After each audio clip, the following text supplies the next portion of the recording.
Hey everyone, it's Monica. Welcome back to Because Jesus Bible Journaling. Today is the final installment, part 3 in this little mini series that I've done, One Psalm 3 Ways.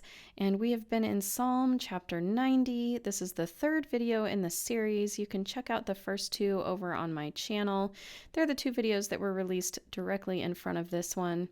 And it's so fun when we slow down our journaling. Sometimes I get so caught up in just trying to find one thought in one chapter of the Bible that I forget there's actually so much meat in each chapter.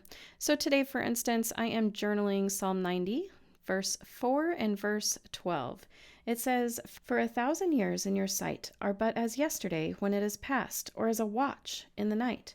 So teach us to number our days that we may gain a heart of wisdom." So I instantly had this thought of a clock come to mind. As we're counting our days, as we're understanding that the Lord's sense of time is vastly different from our own, I decided to go ahead and create a clock in my Bible.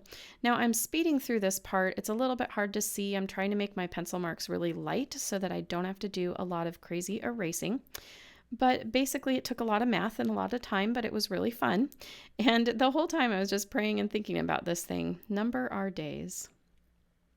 Now, I'm using something here called gouache, and I will be reviewing it soon over on my Artsy Bits channel, and I'll also be talking about it more on this channel in coming videos. It's basically sort of like acrylic, except it's water soluble. So in that way, it's more like watercolor. It's kind of like the cousin of watercolor and acrylic, if you will. And I am loving this because it is so vibrant, it's so opaque, but it acts sort of like watercolor, but you can use it more like acrylic. So it's just been a lot of fun learning how to use this. And today I'm using it to paint this mid-century modern clock into my Bible, and I created this blue background here just to give the clock a little bit of color.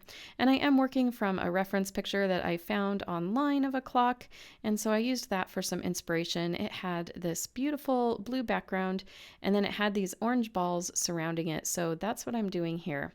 Now you'll see I'm going to switch to a tinier paintbrush because that paintbrush was giving me a hard time.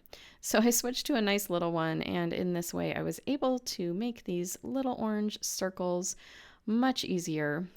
Now, this is going to be initially looking very flat. All the colors are going to be solid, but I'm going to show you in a second how to change that and how to give this clock some dimension. And at the very end, we're actually going to be adding some shadowing that will make it look like the clock is sort of popping off of the page, which will be super fun. So mixing up some brown here to add these kind of dark wooden triangles around this mid-century modern clock.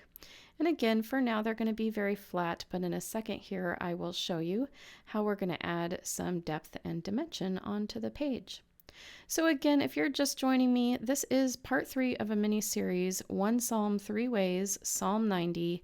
And I actually created these videos based on some inspiration from a friend of mine. She is sharing these images or videos over on her church's women's blog, and so she had asked me if I had any good images for Psalm 90, which I actually hadn't journaled yet. And so I decided, you know what, maybe it's time I jump into that.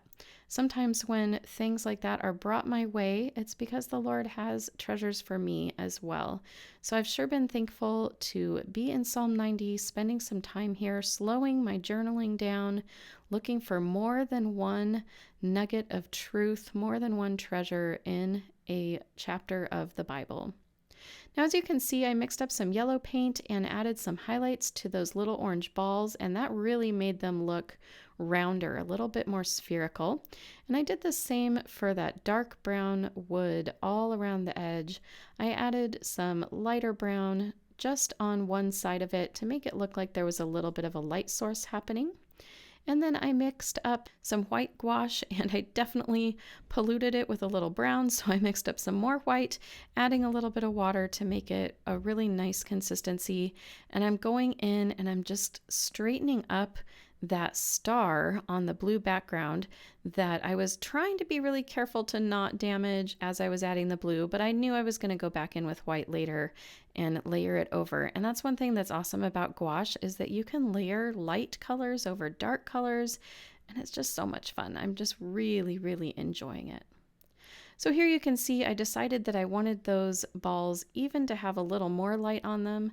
So I went with even a lighter color of yellow. The darker colors in gouache tend to dry lighter and the lighter dry darker. It's a new tool to use and I'm just really enjoying it. So now comes the fun part, adding some numbers on this clock here. And again, just meditating on the Word of God. It's amazing to think that 1,000 years are just like a day in the mind of God. Isn't he awesome? He's way more powerful than we can even begin to understand. Now I'm using this metallic Faber-Castell Pitt Artist pen. Every once in a while this will leak through my page. I didn't have any problems with it today, maybe just because I was using it to line. I wasn't really coloring in any shapes too heavily. But this is adding some chrome details, and you can see how reflective it is even just in the lighting here as I'm recording. It kind of turns into a mirror. It's quite reflective, quite light and bright, and I just love the effect that it gave to this mid-century modern clock. And then I'm going to add some hands to the clock. I decided, since we're Bible journaling, let's make it 7 o'clock because 7 is God's number, right? Somehow I don't think he's bound by numbers, literally, but I still thought, let's just do 7 o'clock here. And I'm going to even add the second hand in just a moment, and it's going to just be a little red line keeping time on this cute little clock. I'm just a sucker for antiques and vintage things. I just love it. So this was a lot of fun to add into my Bible. So the clock is pretty much done at this point, and I'm just going to go in with these brush pens. They are also Faber-Castell Pitt Artist pens, but they have a nice brush tip, and I'm using 2 very light gray colors. This is the darker of the 2 that I'm going in with first, and basically to the right side of the clock, I'm just adding some shading and some shadows, and you can see it's starting to look like that clock is kind of popping right off the page, which is super cool. It gives it some dimension, just like as if it were hanging on a wall, there would be little shadows and shading around it, and now that's what we're looking at on the Bible page. I'm going to go ahead and do my lettering ahead of time on this little piece of graph paper. I have a really awesome gift of ruining pages. Well, not ruining. I'm the one who always says, don't be a perfectionist. Don't compare yourself. Don't be too hard on your work. It's not about the work. It's about worshiping God. But I do have a knack for adding some words to a page and just instantly not liking what I've done. So I decided to go ahead and take some extra time here and write out this sentiment on this graph paper just so that I'm spacing my letters properly. Everything's going to be straight. Teach me the brevity of life. And this is from a different version. I think this was the New Living Translation where I found it worded as that instead of, so teach us to number our days. Teach me the brevity of life that I may gain wisdom. And this is really my prayer today. Wow, Psalm 90, who knew there was so much in it? And there's more than we've even begun to pull out of this psalm. But really fun, you guys. I challenge you, slow down in your journaling. Choose a chapter, journal it 3 different ways. Journal it in a sketchbook, journal it in your Bible, journal it in a journal. Just have some fun and look for all the different ways that the Lord can speak. Now, I did have a little bleed through right there with a Sharpie. I only use a Sharpie if I've prepped my page, and the gouache was acting as prepping, but there must have been a little hole in the gouache, and so that little Sharpie mark was left there. I don't have to fix it at this point. When I come to create on that page, it's not really going to be a problem, but I did just want to show you if you are into fixing the little mistake like that, at the moment, you can just grab that white gel pen again and cover it right up for now. Again, it's not going to show up in the future. Lord, please teach us the brevity of life that we can gain wisdom. Help us to have this wonderful perspective about who you are and how mighty you are and how amazing you are. Thank you again for joining us. If you've come over from my friend's blog at her church, welcome. So glad you're here. Join our group on Facebook. I have freebies on Facebook, you guys, in the files section to help you jump into the Word of God for yourself. It is amazing. Those freebies will just help you get started. If you're interested in my own personal art journey, you can click on the Artsy Bits channel icon over there in the lower right-hand corner. Find me on Facebook, find me on Instagram, find me on Etsy. Just have a great day. Bye-bye.